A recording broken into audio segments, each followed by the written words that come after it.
We're now going to talk about the excretory systems of animals.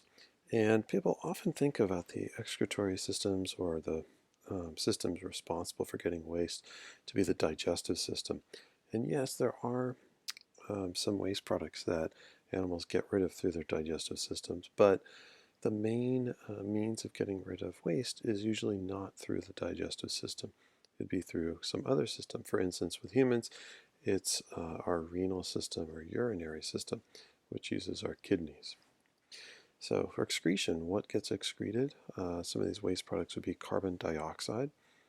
This is a byproduct of aerobic respiration, and this is gotten rid of usually through gas exchange, whether it's through lungs, gills, skin, lots of different mechanisms there. Nitrogen is also a main waste product that needs to be dealt with, and nitrogenous waste products are usually gotten rid of in the form of either ammonia, urea, or uric acid, or some combination of these. The main molecule for getting rid of nitrogen in our bodies would be urea. And then excretory systems also usually deal with water and ion balance. And when we talk about water and ion balance, they usually go together. Water tends to follow ions, and this is called osmoregulation. It's regulating the osmotic concentration in an animal. And the osmotic concentration is that relationship between water and things dissolved in the water, usually ions.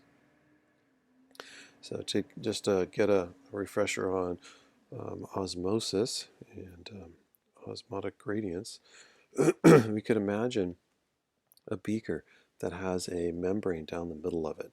That membrane is represented by that brown vertical line down the center of the beaker. And this is a selectively permeable membrane. This membrane will allow water molecules to pass, but sugar molecules, noted in white, are not allowed to go through it. So if we go ahead and fill up our beaker so that on side 1 we have a sugar-water mixture, and on side 2 we have pure water. So now we have a gradient. There's more sugar on side 1, no sugar on side 2. And so really sugar, if given the opportunity, would diffuse from side 1 to side 2. But it can't get there because of that selectively permeable membrane. Sugar cannot pass through that membrane. And then we have a water concentration gradient as well. There's more water on side 2 than there is on side 1.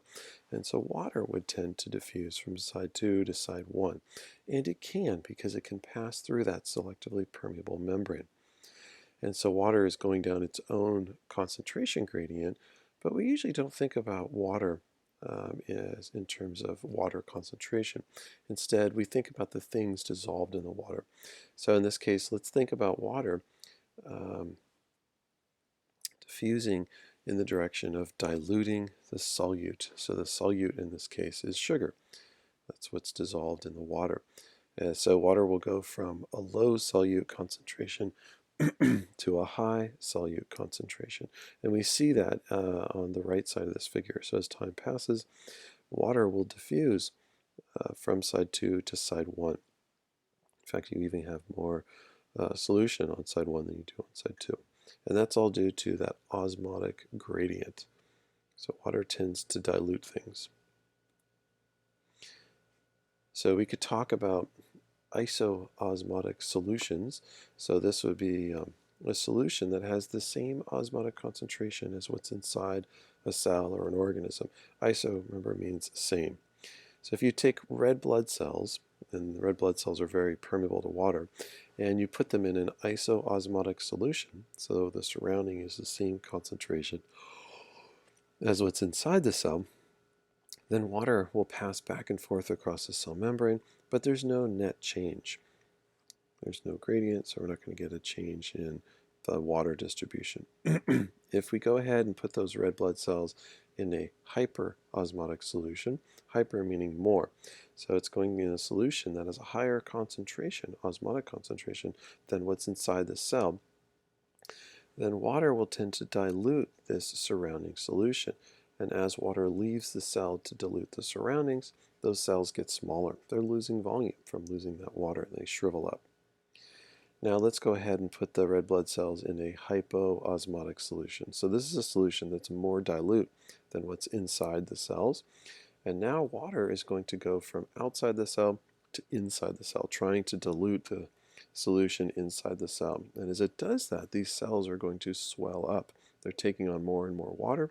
They fill up, and eventually they will rip and burst apart. All right, osmoregulation. So how animals regulate their osmotic concentration. And keep in mind, this can be done by adjusting the amount of water in the body and the amount of ions. It's really the balance between the two that determines the osmotic concentration. So some animals are osmoconformers. Their osmotic concentration will match whatever the surroundings is. So if the surroundings get more concentrated, the animal gets more concentrated. So these animals are isoosmotic with their environment, the same. And then some animals are osmoregulators. They're able to maintain an osmotic concentration that's different than their surroundings. So the osmotic concentration is different than the environment that they live in.